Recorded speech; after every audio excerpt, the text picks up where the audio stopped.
Deontay Wilder's manager, Shelley Finkel, has reacted to Eddie Hearn's claim that this $50 million offer is nothing but a publicity stunt. This is the email which Finkel was sent to Eddie Hearn. He said, "With all due respect, you know Al and I for a long time, and you know this is not a publicity stunt.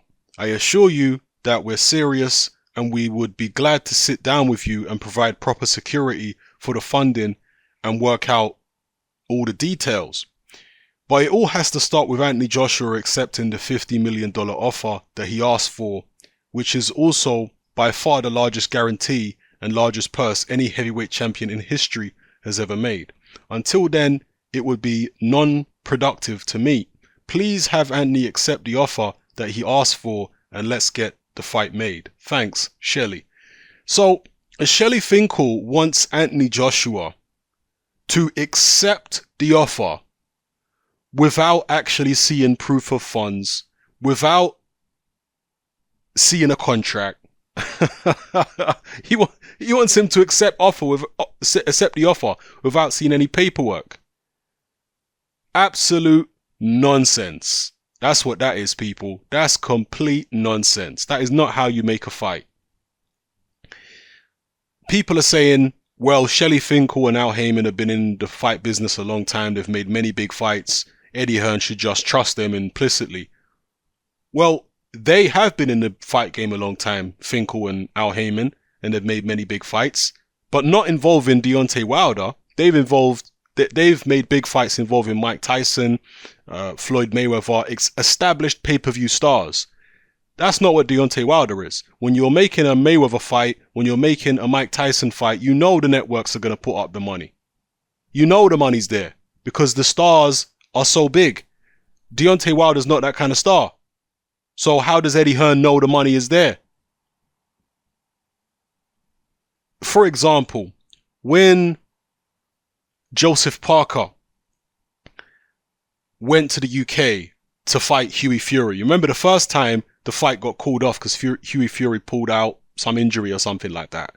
The second time, Parker and his team wanted guarantees that the fight was actually going to go ahead. So they wanted money in an escrow account. And therefore, Hughie Fury wouldn't even be able to pull out of the fight because if he did, Joseph Parker would still get the money. And the fight was going to go ahead on YouTube. The fight did go ahead on YouTube. Okay? Joseph Parker's team didn't have much confidence in Hughie Fury's team, Mick Hennessy, etc.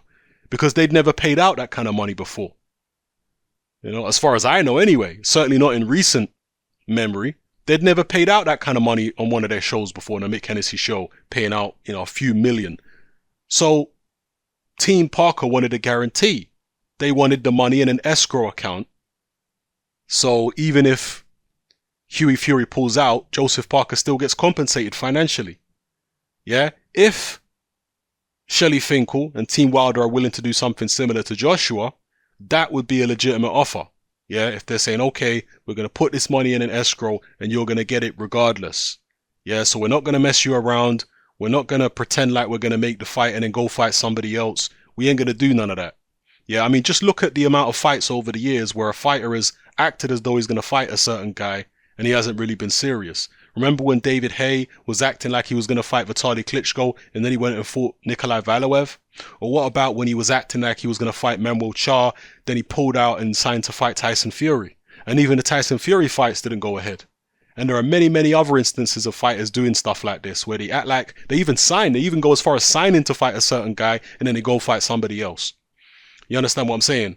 And in this instance, how do we know that that's not what Team Wilder are doing?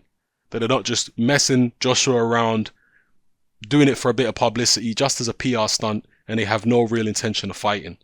So if they're serious about their offer, forget this 24-hour deadline nonsense, and let's start talking about putting the 50 million into an escrow. If you can do that, then that's a legitimate offer. And then the pressure really is on Anthony Joshua. Yeah, that's when the pressure is on Joshua. That's when people like me will start looking at him saying, hang on, why is he not accepting? Is he actually ducking the fight? Yeah? That's what I'll start saying. If they give Joshua a legitimate offer and he don't take it, I'm going to start calling Joshua out on it. Not that my word means anything to Joshua, but, you know, here in the YouTube boxing community, I'll definitely be critical of him. So let me know how you feel in the comment section below, people. It's happening, I'm out.